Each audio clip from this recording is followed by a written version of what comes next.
This is Dr. Amy Myers. She's a leading physician in the field of functional medicine. She's specialized in complex disorders such as autoimmune, fibromyalgia, chronic fatigue, digestive, thyroid, and adrenal issues.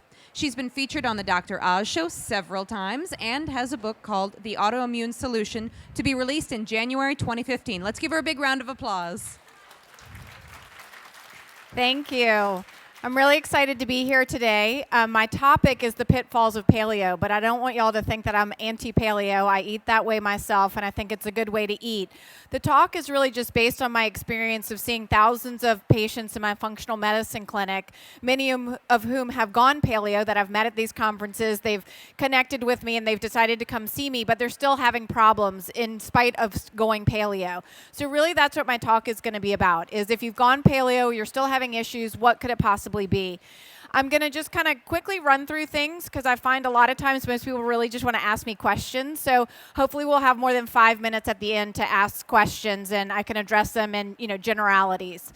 So if you know me at all, if you follow me, if you've listened to any of my panels, you know it's really all about the gut. So that is the most important thing if you can take home. Besides what I said yesterday, if you have a gluten issue, don't ever eat it. The second thing is the gut is the gateway to health. So if you really came into paleo because you just wanted a good physique, you were already healthy, you're pretty young, maybe you don't have gut issues going on. But if you're like the rest of us that maybe have a chronic illness, you're a little older, you've been eating junk for a while, maybe you're a vegetarian like me for 27 years, you definitely have something going on in your gut, and you have got to address that. And diet alone, for the vast, vast majority of you, is not going to do that. So you either need to, read some books and take some little quizzes, or you really need to get some testing. So the three most common symptoms that I see are either a bacterial overgrowth, yeast overgrowth, or parasites in people. And in functional medicine, we have something called the 4R program, which is right here, you're going to remove things. So in paleo, you've pretty much removed the foods. So that's the first step. But after removing those foods, if you're not better, what else do you have to remove? You have to look in the gut and see what's going on and remove those infections. Then we really want to see about replacing. What are you missing? Bile salts, digestive enzymes. We want to re-inoculate that with some good probiotics, and then we want to repair it with things like L-glutamine. And so you may be doing all of this because you've read in some paleo books about taking L-glutamine or taking this or taking that, but if you don't look at those infections, you're probably not really going to get anywhere. So I actually have an e-course, which I'll talk about at the end, to really walk people through these 4 steps if anybody's interested in doing that. And in my clinic, I often get asked about testing. So this is a test that I use. It's through a company called Genova, and it really goes in and looks at your levels of your good bacteria. This is looking at your colon. Looks at if you need any digestive enzymes, how well you're breaking down your fats, your proteins. Also, looking to see if you have any inflammation, and then I use a urine test to look for, to see if you have any infections like small bowel bacterial overgrowth or yeast or candida. So I commonly am looking for these infections and treating them. I think yesterday on a panel we were talking and Dr. Kalish was saying 400 out of 400 patients had some signs of infections, and so I see it as well. I mean, there are very few people who come into my clinic that do not have some sort of gut infection. So if that's the only thing you take away from my talk or this weekend is that you've got to heal the gut. The next sort of big problem area that I see is a lot of the paleo books have you eating fermented foods. And yes, that can be good, but after you heal the gut, it's not uncommon that people are coming into me and they're eating all these, kimchi and fermented foods and they're saying they're still bloated and they're still having problems or they're still having gas.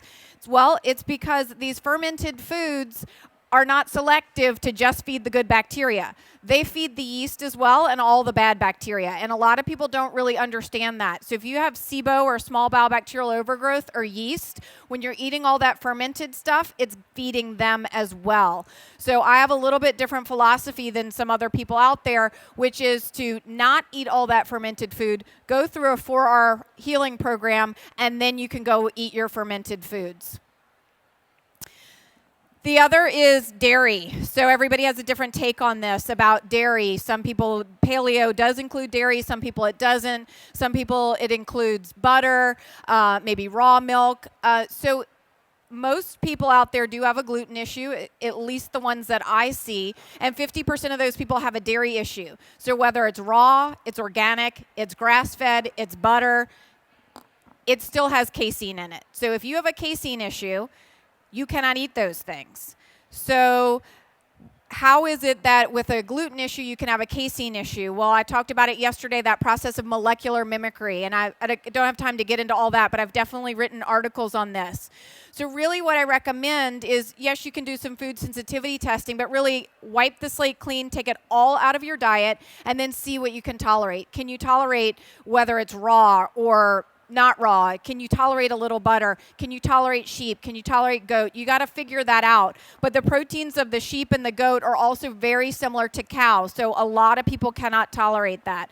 So if you're having trouble, but you're reading about grass-fed butter, maybe you want to nix that for a little while and see if that's your problem. This whole concept of the 80-20 rule, again, I talked about this yesterday. If you have a gluten issue, there is no 80-20. So maybe there's 80-20 if you don't have some significant health issues and you occasionally want to eat a gluten-free pizza, or you want to have some nuts and seeds, or you had a chronic health issue like an autoimmune disease and you've healed your gut, you've gotten symptom-free, and you've gotten off all your meds, then yeah, there may be some 80-20 of the foods that you actually can tolerate. So that's the main thing. I have all of my patients go through what I call the Myers Way. It's a comprehensive elimination diet where you're getting these foods out.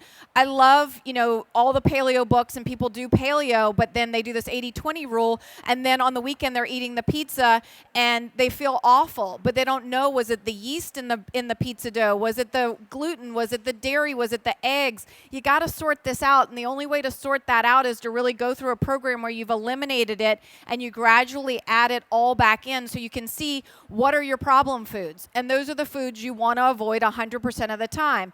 The other foods, maybe, you can tolerate some soy occasionally. That can be a 20% food. But this whole idea of just beer and pizza, 20% of the time, I believe is wrong. One size does not fit all. So I think y'all have probably heard some different talks this week and about, high protein and low carb, high carb and low fat, high fat, low, it gets a little crazy. Again, this is where we're all individuals, and you really need to figure out what's the right thing for you. Are you somebody who does better with some carbs? Are you somebody who does better with more fat? Are you somebody who does better with more protein? Sorry, I thought that was somebody talking to me. And then the other part about it is you really, as Ruthie was just saying, about your genetics. I mean, one size does not fit all in terms of what you need to eat, the amount you need to eat, the amount of supplements you may or may not need. We heard yesterday from Terry Walls, even on a paleo diet, 14,000 calories we'd need to eat to get the USDA recommended dosages of things. I know my SNPs. I have 2 genes or 2 SNPs at MTHFR, which means that I absorb about 1/10 of folate, B6, and B12 of someone who doesn't have my genetics. I couldn't possibly get that from food, even if I was eating Terry Wall's protocol. I have got to supplement. So this is not a one-size-fits-all. It's really helpful when you know those genetic SNPs and when you listen to your body about what is working for you. We're seeing all these great, fabulous, wonderful paleo snacks out here. They're delicious. I love convenient foods. I'm a busy person. But really, the paleo diet is about real, whole foods. So it's great that we have a lot more options when you're traveling, when you're out of town, when you're on the run. But really, what are you eating? When somebody comes in and says, I've been doing paleo, but I'm having problems. Well, are you eating, snacks and packaged foods and lots of, brownies made from coconut flour, from almond flour? You really got to look at what are you actually eating, or are you really eating, grass-fed beef and tons of veggies? So just things to think about. Are you eating too many nuts? Are you eating too many of these comfort foods? What's going on? Because you really got to think back to what was paleo originally designed to do. Then, of course, we get into the more complex issues, which as a physician, fortunately, I'm able to test for. But if you're trying to do this on your own and go to your conventional doctor, they really may not be testing as someone who's an integrative or a functional medicine doctor would be testing. So thyroid is certainly one of the things I think about. I like to listen to the patient, see what's going on, listen to their symptoms, and then also looking at lab values. And so I have lots of articles on this as well on my website, ones that you can just print out, take to your doctor, the tests that I recommend, and the reference ranges that I recommend for optimal. The ranges are for normal, and it's a very wide range, and most doctors are not checking a free T3, a reverse T3, or antibodies on you. They're checking a TSH, and if you're lucky, a free T4. So often the problem is here when you're going to a conventional doctor and they're not really testing things and looking for optimal levels. The next is adrenal fatigue, and I picked this picture because a lot of people in paleo drink, the bulletproof coffee, which is great, but, if you can't process caffeine and you have adrenal issues, coffee's probably not the best thing for you. So in general, I don't typically test for adrenal fatigue. If you're in my office, I'm sort of assuming you have some level of adrenal fatigue, and I'm really focusing on finding what are your stressors. So if you've been doing paleo, hopefully you've already gotten out your food stressors. What are the other stressors? The infections in your gut that we talked about. Are you an endurance athlete? Are you doing lots of CrossFit? Have you burned out your adrenals doing that? Are you drinking lots of coffee? What's going on at home, at your office? And really trying to figure out the causes of this adrenal situation, toxins, infections, which I'll get into in a minute, and then really finding those out and then supporting your adrenal glands in the interim. If you're like me, you were a vegetarian for 27 years, not eating any meat, and you're a female who is menstruating, of course you're going to be anemic. And also if you have a gluten issue like I did, and my absorption of iron already was at a minimum. I was menstruating every month. I wasn't eating any red meat, and then I had a gluten issue, so what little I was getting, I wasn't absorbing. So if you fall into this category, anemia could be a big problem. And if you're going to a conventional doctor, they're just checking your hemoglobin and hematocrit. They're generally not checking something like a ferritin, which, optimally we want between 50 and 100. So these are other things. I have lots of articles about this as well, trying to help you guys out if you can't get to a functional medicine doctor, kind of what to ask for and look for at your conventional doctor. And then as mentioned in my little bio, I see very, very sick people typically who've even exhausted their resources at other places like Mayo Clinic or other functional medicine practitioners, and they end up in my office. So if we've exhausted all the things that I've already mentioned up to this point, some of the other things that I think about are toxic molds. See a lot of those here in Austin, Texas. Heavy metals like mercury toxicity, and of course Lyme or other infectious agents. So your takeaways here, it's all about the gut. Figuring out what your no foods are, so going through some sort of elimination diet and figuring out what you can and can't eat, really listening to your body. Your body knows better than any lab test out there. I will always tell you that. If my lab test tells me one thing, but you come back and tell me another, I'm going to believe you over the lab test. You will always know your body better than I will ever know your body. So you need to listen to it. Trying to eat the most nutrient-dense foods while being at least the less toxic as possible. And if you'd like to find a physician like myself, I was trained through the Institute of Functional Medicine. Here's the website that you can go to and put in your zip code and see if there's somebody in your area. We're not all treated equal, so definitely just because they're on that website doesn't mean that they, have a full range of understanding of things. So definitely, investigate that. And if they have a blog or Facebook or something like that, investigate as much as you can.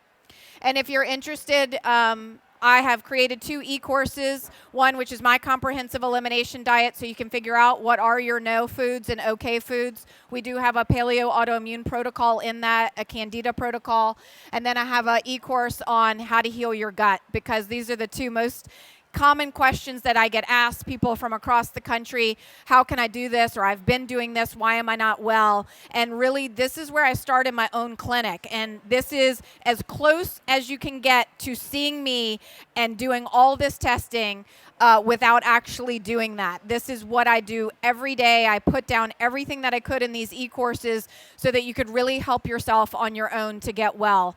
So that's it.